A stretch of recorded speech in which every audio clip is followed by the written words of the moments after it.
In 1953, the average American refrigerator cost about $350. Adjusted for inflation, that is roughly $4,000 today. And yet, for every single generation before that refrigerator showed up in the kitchen, American families kept food fresh for months, sometimes for years.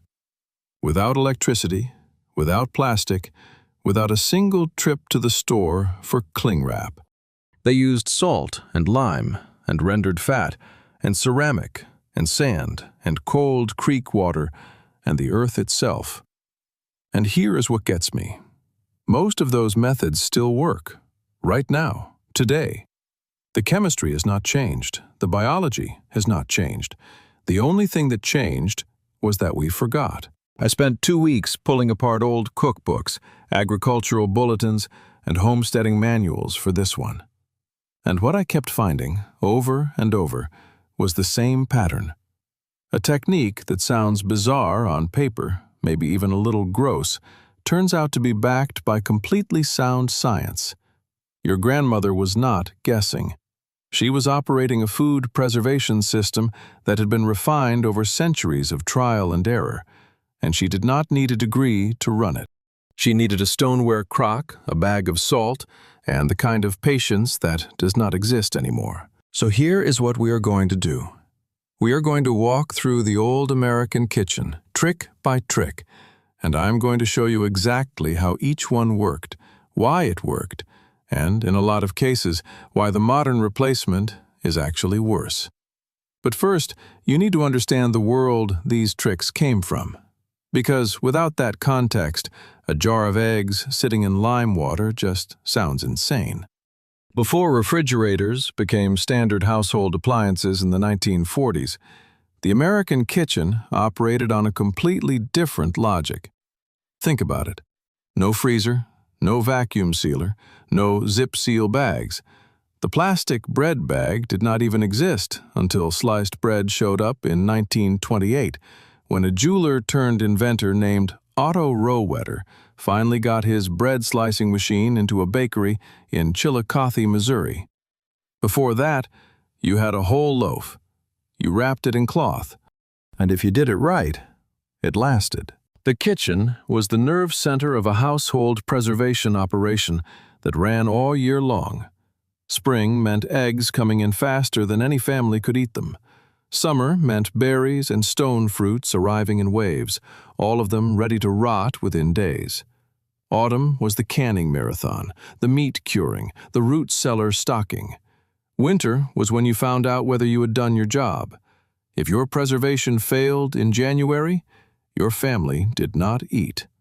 There was no backup plan. There was no Instacart.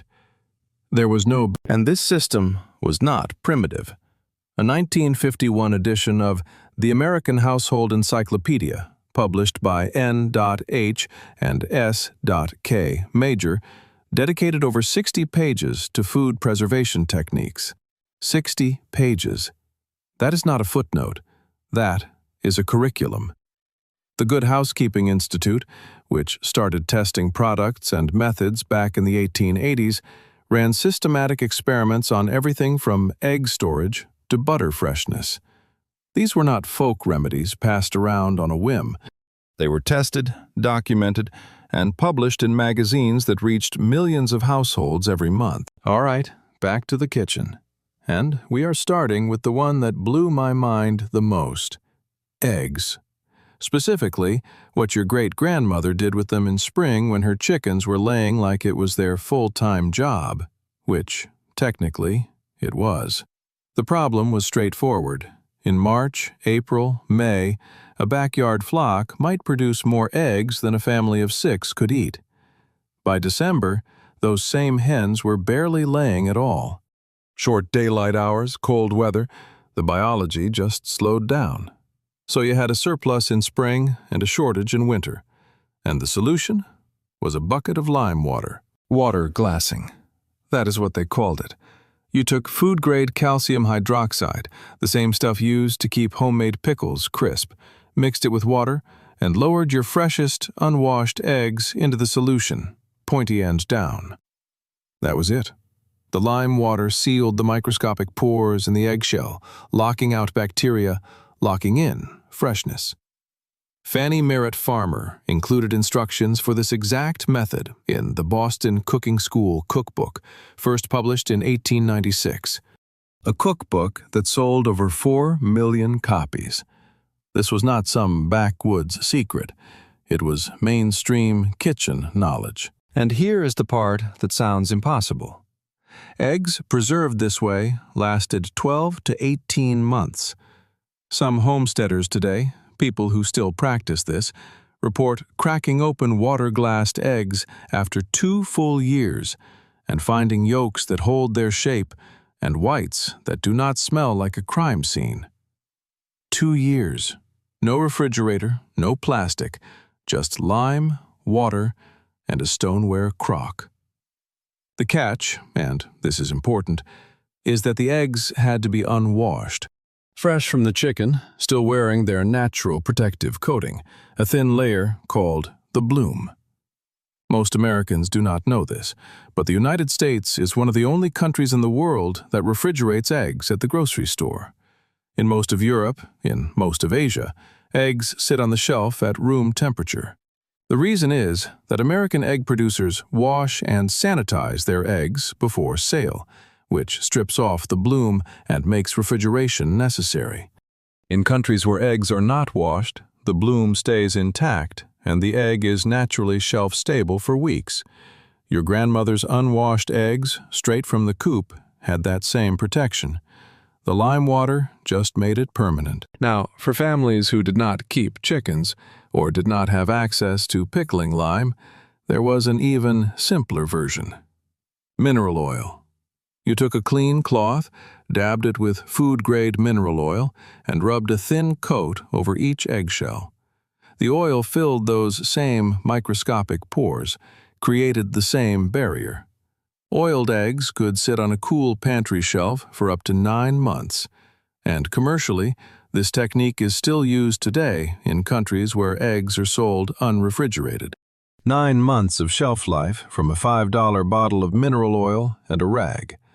That is the kind of efficiency that makes modern food packaging look embarrassing. All right, let us talk about butter, because the butter situation in the old kitchen was genuinely elegant. If you ever visited your grandmother's house and noticed a small ceramic crock sitting on the countertop, you were looking at a piece of technology that traces back to 19th century France. The beurrier à eau, which translates roughly to butter dish with water. Americans call it a butter bell or a butter crock. The design is beautiful in its simplicity. 2 pieces. A base that holds cold water. A cup that holds packed butter, which doubles as a lid. You pack the butter into the cup, pour a little cold water into the base, then flip the cup upside down so the butter hangs down into the water. The water creates an airtight seal around the butter. Oxygen cannot get in. Bacteria cannot get in. The butter stays soft, spreadable, and fresh for up to 30 days on the kitchen counter. No refrigeration whatsoever. These crocks originated in Brittany and Normandy, regions famous for butter production, and the pottery town of Valoris in southern France. Ancient Egyptians were doing something similar with wax-coated cloth over butter containers as far back as the 7th century BC. The concept is literally older than most civilizations, and it works exactly as well today as it did then.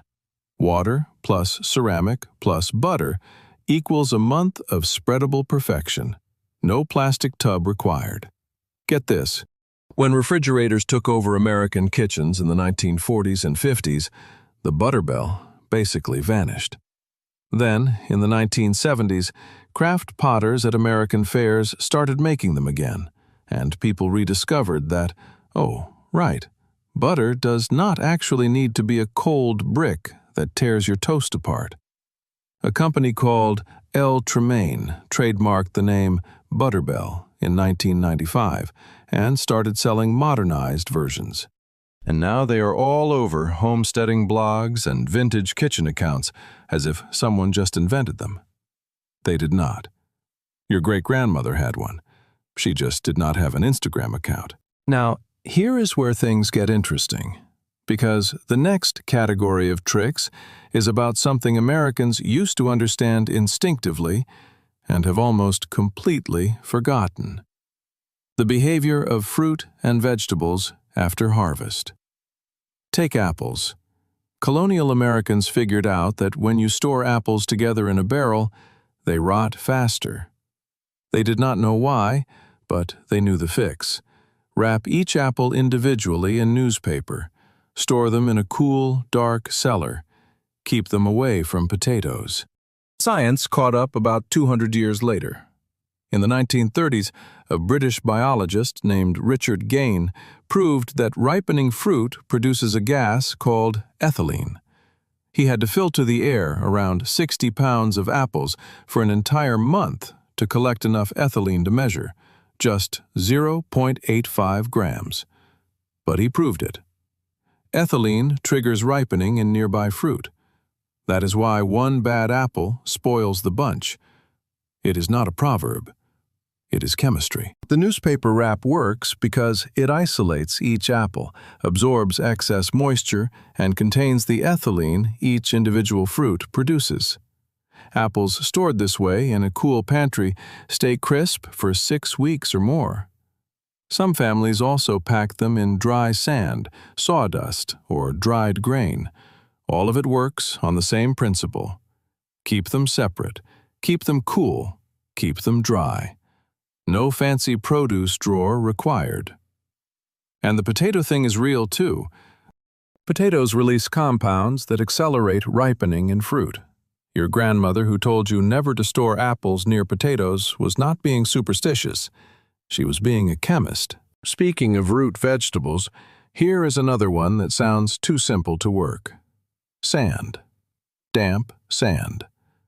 Families filled wooden crates or stoneware crocks with layers of barely damp sand and nestled carrots, beets, turnips, and parsnips between the layers so none of them touched. The sand maintained consistent moisture, prevented shriveling, kept temperatures stable. Stored in a root cellar, vegetables packed this way lasted through the coldest winters.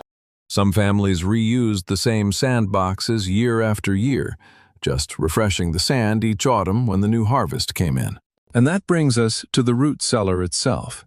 Because before the refrigerator, America had something better, or at least something that cost nothing to operate. Root cellars go back to the 17th century in colonial New England. Every farmstead had one.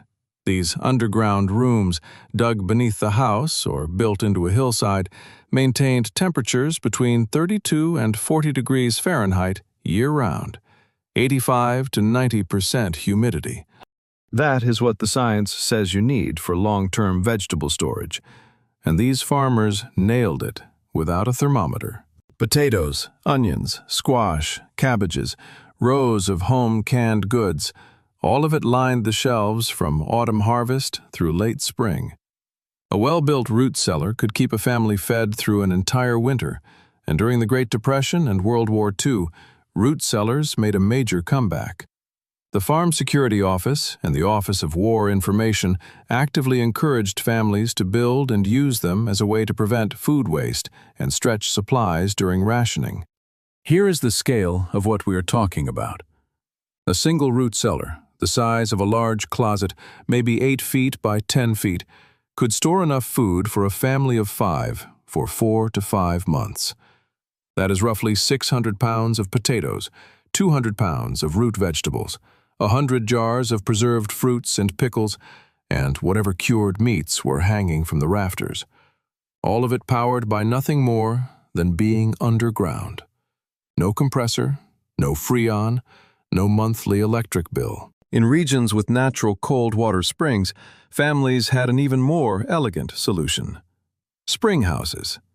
Small stone or wooden structures built directly over a natural spring. Cold water, often emerging from the ground at around 50 to 55 degrees Fahrenheit, flowed continuously through the building and around stone ledges where crocks of butter, jugs of milk, and containers of fresh cheese sat in the current. Walking into a springhouse on a hot July afternoon was like stepping into a different season. Damp, cool air, the sound of running water, food sitting there perfectly chilled without a single mechanical part. It was a walk-in refrigerator powered by gravity and groundwater. Some springhouses in the Appalachian and Mid-Atlantic regions stood for over 100 years. The Pennsylvania Historical and Museum Commission has documented dozens of them still standing today, many built by German and Scots-Irish immigrants who brought the design from Europe in the 17th and 18th centuries. And if you did not have a spring, you had a well. Families lowered food in waterproof metal boxes or burlap sacks on a rope and pulley down into the stone shaft above the waterline. The walls of a deep well stayed cold year-round. The same rope that drew up drinking water served as the cold storage delivery mechanism. Butter, cheese, fresh meat, all of it chilled by evaporation and stone. Elegant, free, completely forgotten. All right, let us shift gears. Because up to now, we have been talking about keeping plant food and dairy fresh. But the real stakes in the old kitchen were about meat. If your meat preservation failed, you did not just waste groceries. You could poison your family. The techniques were bolder, the chemistry was heavier, and the results were, honestly, kind of magnificent. Salt. That is the oldest trick in the book, and I mean that literally. Salt curing goes back thousands of years. Ancient Egyptians used it. Roman legions carried salt-cured provisions, and American kitchens relied on it from the colonial period straight through the 20th century. Salt pork, salt cod, and corned beef were pantry staples for generations. During the Civil War, the War of 1812, and the Napoleonic Wars, salt-cured meat was standard military rations. Sailors on transatlantic voyages lived on it for months. The process works through osmosis. You pack meat or fish in heavy layers of dry salt. The salt draws moisture out of the tissue, creating conditions where bacteria, fungi, and other organisms simply cannot survive. In rural American homes, families would slaughter a hog in late autumn and spend days packing the cuts in salt for the winter ahead. One hog could produce 150 to 200 pounds of meat. Packed properly in salt, that meat held for months, sometimes the entire season, and the flavor that developed during curing had a depth that fresh cuts never had. That smoky, intense, slightly funky quality that people today pay premium prices for at charcuterie boards, that was just Tuesday dinner for your great-grandparents. You see the problem with modern equivalents? A pound of salt cost pennies. Preserving a whole hog required maybe 10 to 15 pounds of salt, a stoneware crock, and a cool corner of the cellar. Total cost? Maybe $1. Today, keeping that same amount of meat frozen for a winter costs roughly $50 to $70 in electricity, not counting the freezer itself. Your grandmother's method was not just effective, it was economically ruthless. Smoking worked hand in hand with salt curing. After meat was salted and partially dried, it was hung in a smokehouse, where slow-burning hardwood fires produced steady streams of preserving smoke. Families across Appalachia, the South, and the rural Midwest kept smokehouses as standard outbuildings on their property. The smoky flavor Americans associate with barbecue today has its roots in this centuries-old preservation practice. That is not a food trend. That is survival technique, dressed up in a paper napkin. But the preservation method that fascinates me most is confit. The French word means preserved, and the technique is exactly what it sounds like. You cook meat slowly in its own rendered fat, then store it completely submerged in that same fat once it cools and solidifies. The fat layer creates an airtight seal that keeps oxygen and bacteria out. Duck confit is the famous version, the one you see on restaurant menus for $28 a plate. But American homesteaders applied the same principle to pork, goose, and other fatty cuts. Sealed inside a stoneware crock in a cool pantry, confit meat kept perfectly for months. When you were ready to eat, you reheated the portion, the fat melted away, and you were left with tender, richly flavored meat that tasted almost better than the day it was made. And that brings us to the jar, the bacon grease jar. If you grew up visiting your grandmother's kitchen, you know exactly what I'm talking about.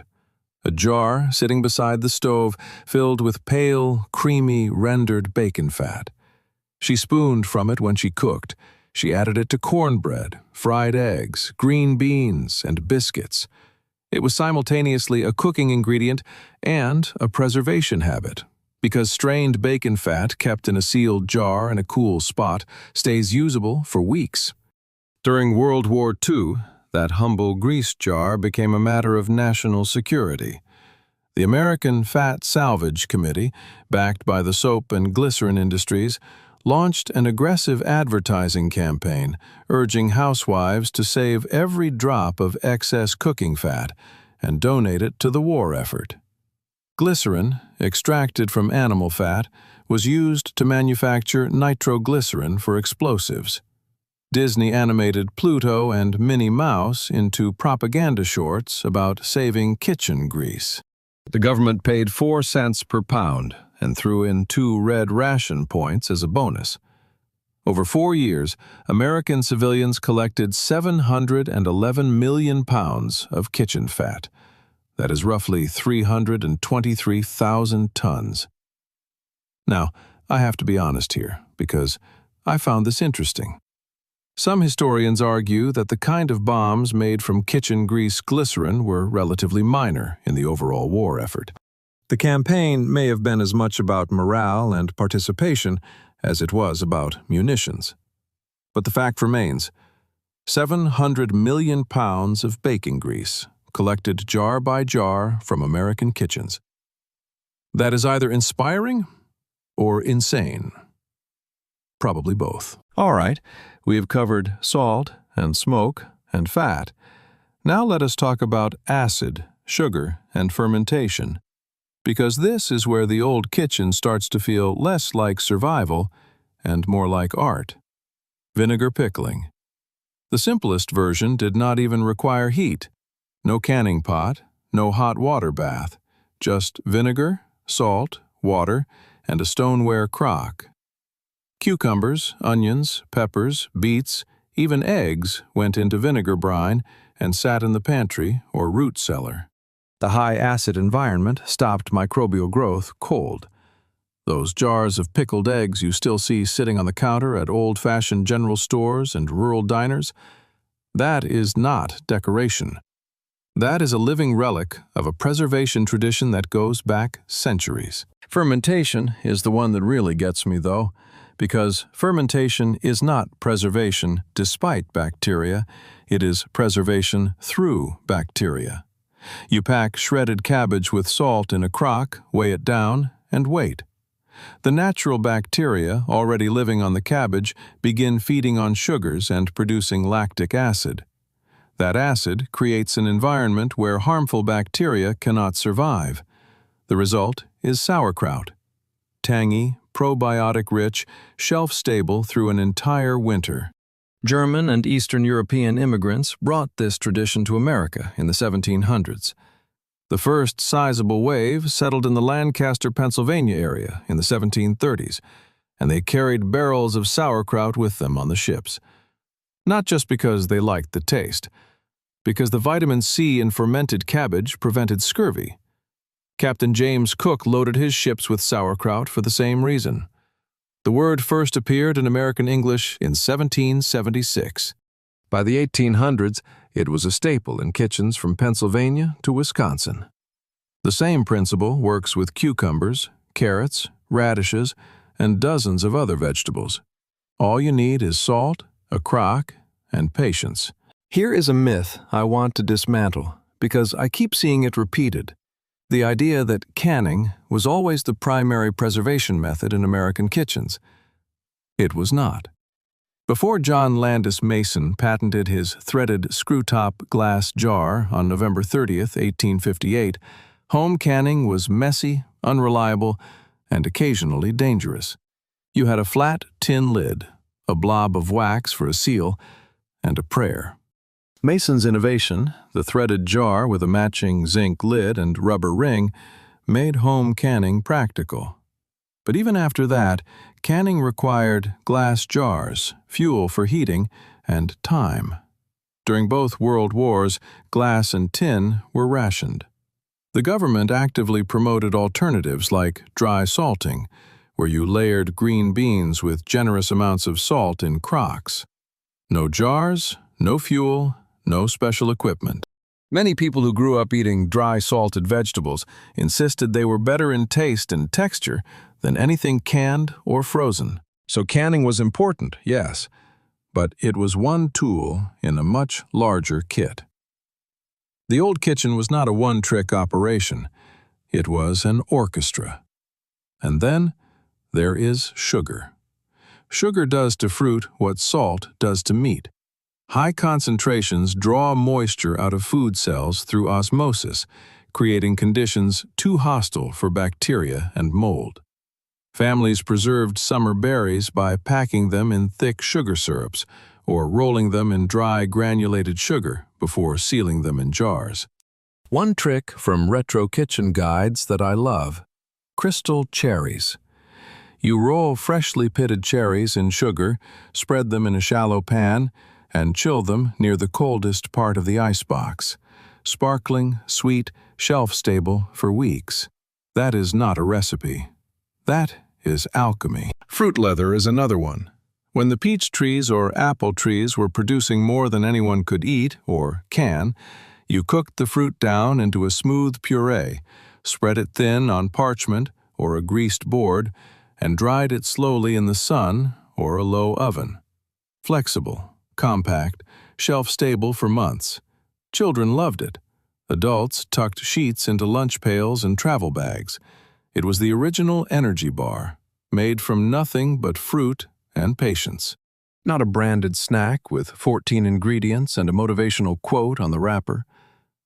Speaking of drying, herbs. Fresh herbs from the garden were bundled with kitchen twine and hung upside down from rafters, door frames, or nails in the pantry wall.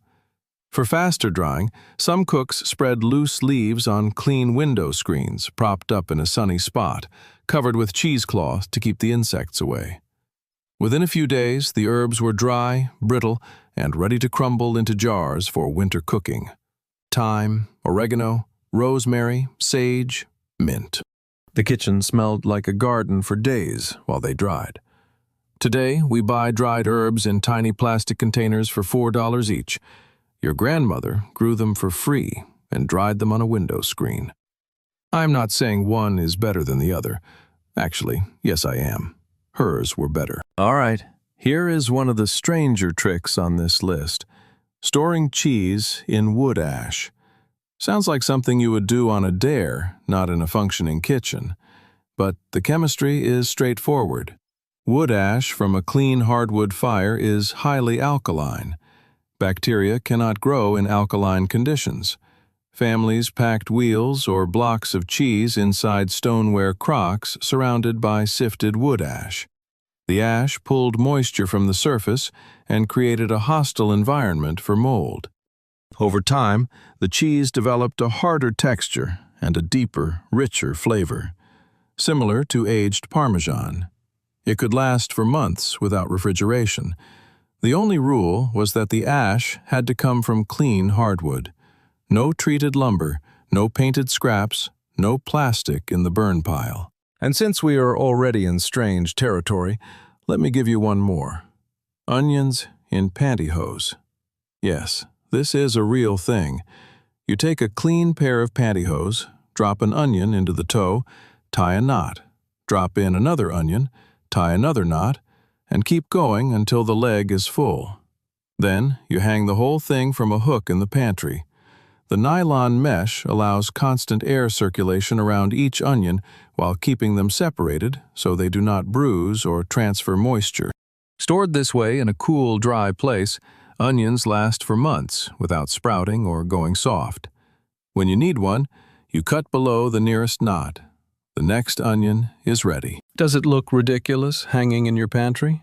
Absolutely. Does it work? Perfectly.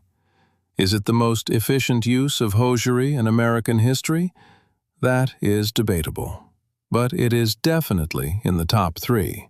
Now, I want to zoom out for a second and talk about something that does not get discussed enough: the materials. Because the old kitchen had a materials philosophy that was the exact opposite of what we use today. Stoneware crocks. Every American kitchen had them. Thick-walled ceramic vessels, many of them handcrafted in potteries across Ohio and the Midwest. They stored flour, sugar, coffee, cornmeal, salt. The dense ceramic insulated contents from temperature swings, sealed out moisture and pests. Matching sets with hand-painted labels became kitchen status symbols, passed down through generations. Today, those same crocks sell for $50 to $200 at antique shops. Your grandmother bought hers for $25. Linen and cotton cloth for bread wrapping. Beeswax-infused cloth for covering bowls and wrapping cheese, a technique that goes back to the ancient Egyptians, who were coating cloth in melted beeswax for food storage as far back as the 7th century BC. Glass jars, wooden crates, cast iron, ceramic, stone. Everything in the old kitchen was designed to last decades, not dissolve in a landfill. And if you watch any of those period dramas, Downton Abbey, Mad Men, The Marvelous Mrs. Maisel, you will notice the kitchens are full of these materials: glass, ceramic, wood, metal. No plastic clamshells, no shrink wrap, no styrofoam trays. Those kitchens look beautiful because they were built to last. The modern kitchen looks like a recycling bin that gave up. There is one more thing I want to address before we wrap up, and this is the one that changed how I think about this entire topic. The idea that these tricks were primitive, that they were what people did because they did not have better options. That is completely wrong. These methods were not Plan B, they were Plan A, and many of them are chemically superior to what we replaced them with. Take the celery in aluminum foil trick, a tip passed around at bridge clubs and church suppers in the 1950s and 60s. You wrap a whole bunch of celery snugly in aluminum foil and put it in the refrigerator. The foil lets just enough ethylene gas escape while holding in the moisture that keeps the stalks crisp. Result: 2 to 3 weeks of crunchy celery compared to a few days in a plastic bag. People who still use it swear by it. Kitchen science programs confirmed it. The foil is not a hack. It is better engineering than the plastic bag that replaced it. Or take the cold water revival for wilted celery. Fill a bowl with cold water, maybe add a pinch of salt, submerge the limp stalks for 30 minutes. The vegetable absorbs water through its cell walls. Cold temperature strengthens pectin, the natural thickening agent in plant cells. 30 minutes later, celery that looked like it belonged in the compost bin snaps like it was picked that morning. Science later confirmed the mechanism, but grandmothers figured it out through observation decades before anyone published a paper. If there is a book I would recommend on all of this, it is Putting Food By, written by Ruth Hertzberg, Janet Green, and Beatrice Vaughn, first published in 1973. It has been updated multiple times, but the original edition reads like a bridge between the old kitchen and the modern one. It covers canning, freezing, drying, curing, smoking, and root cellar storage, with the kind of practical detail that makes you realize just how much knowledge was lost when the supermarket became the default. Highly recommend tracking down a copy. You know what gets to me? Not any single one of these tricks. It is the system, the way they all fit together. The root cellar held the vegetables that were packed in sand. The salt cured the pork that hung in the smokehouse. The stoneware crocks stored the flour and the pickles and the lime water eggs. The springhouse chilled the butter that sat in a French ceramic bell. The bacon grease jar collected the fat that flavored everything else. each piece connected to every other piece. It was not 31 separate tricks. It was one kitchen, operating as a unified preservation machine, powered by nothing more than salt, sugar, acid, cold air, and about 10,000 years of accumulated human knowledge. We replaced all of it with a humming box and a roll of plastic. I am not saying that was entirely wrong. Refrigeration saves lives. Food safety has improved dramatically. I like not getting botulism. These are good things. But something was lost, and it was not just the techniques. It was the understanding. The knowledge of why an egg has a natural coating, why an apple releases invisible gas, why salt pulls water out of meat, why cold water revives a wilted stalk. Your grandmother knew these things not because she read them in a textbook, but because her mother knew them, and her mother before that. And somewhere along the line, the chain broke. The newspaper still wraps the apple. The lime water still seals the egg. The old stoneware crock still keeps the butter soft. None of the science has changed. Every single one of these methods works exactly as well as it did 100 years ago. The only thing that changed was us. Take care.